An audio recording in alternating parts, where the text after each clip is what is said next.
लोकमंगल फाउंडेशनकडून शहर आणि जिल्ह्यातील आर्थिक दुर्बल तसेच गरीब रुग्णांना मोफत औषध आणि गोळ्या वाटप करण्याची घोषणा करण्यात आली आहे।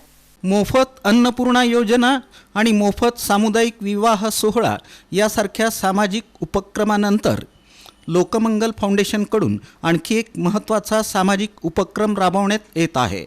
शहर आणि जिल्ह्यातील आर्थिक दुर्बल आणि गरीब रुग्णांना मोफत औषधं तसंच गोळ्या वाटप करण्याची घोषणा करण्यात आली आहे। या उपक्रमाची सुरुवात 12 डिसेंबरपासून होणार आहे, अशी माहिती संस्थापक अध्यक्ष आमदार सुभाष देशमुख यांनी दिली। एका भावनिक प्रसंगाचा उल्लेख करताना आमदार सुभाष देशमुख म्हणाले की माझा एक मित्र औषधं आणि गोळ्या न मिळाल्यानं जग सोडून गेला। अशा घटना पुन्हा घडू नयेत म्हणून हा उपक्रम राबवण्याचा निर्णय घेतला आहे। या उपक्रमाअंतर्गत सिव्हिल हॉस्पिटलमध्ये उपचारासाठी येणाऱ्या आणि सरकारी रुग्णालयातून औषधं उपलब्ध न झालेल्या रुग्णांना तसंच गरीब, ज्येष्ठ नागरिक आणि उपचारासाठी असमर्थ रुग्णांना मोफत औषधं आणि गोळ्या दिल्या जाणार आहेत। या योजनेचा प्राथमिक शुभारंभ 12 डिसेंबर रोजी होणार असून पुढील काळात हा उपक्रम अधिक व्यापक स्वरूपात राबवण्याचा मानस असल्याचं आमदार सुभाष देशमुख यांनी सांगितलं। या उपक्रमात शहर आणि जिल्ह्यातील संस्था संघटनांनी सहभागी व्हावं असं आवाहनही आमदार सुभाष देशमुख यांनी केलं।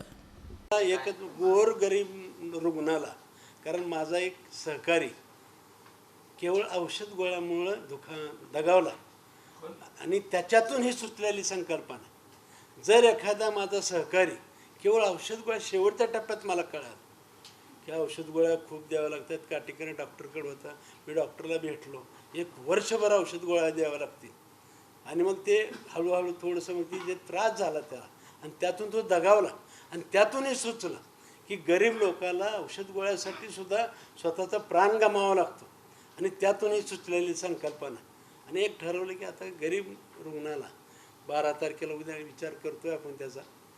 आता सिव्हिल हॉस्पिटलमध्ये महानगरपालिकेच्या दवाखान्यामध्ये जे रुग्ण येतात तिथं जर औषध गोळ्या नसतील, त्यांनी जर बाहेरचे औषध सांगितले तर त्यांना मात्र प्राधान्य।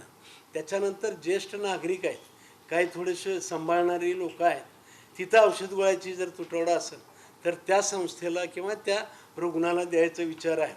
आणि आता प्रत्येक रुग्णाचे तपासाचा कसा ह्याच्यावर जरा अनेकाला मी चिंतन करतोय, माहिती घेतोय, तोपर्यंत जशी माहिती येईल तशी, पण शक्यतो रुग्ण औषध गोळ्यामुळं दगावू नये ह्याची आपण सगळ्यांनी मिळून काळजी घ्या। जसं उपाशी राहू नये म्हणून आपण काळजी घेतोय, लग्नामुळं आत्महत्या करायची पाळी येऊ नये म्हणून लग्न लावतोय, पैशामुळे शिक्षण राहू नये म्हणून मुलांना शिक्षणाला मदत करतोय।